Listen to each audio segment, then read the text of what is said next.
في أولى مباريات الأهلي في الدوري الإفريقي يتعادل مع سيمبا خارج الأرض 2-2. مباراة الأهلي كان ماسك فيها الكورة الشوط الأولاني لغاية ما دخل الهدف الأولاني. شوط خلص الأهلي نزل بيدافع، وبعدين بقى مباراة غريبة من الشناوي وبيرسي تاو. حاجات أول مرة أشوفها من الشناوي وبيرسي تاو بصراحة.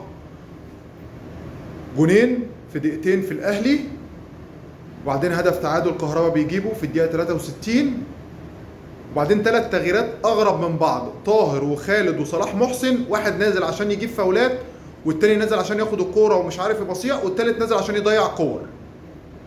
3 تغييرات أغرب من بعض. ماتش سهل والأهلي صعبه على نفسه.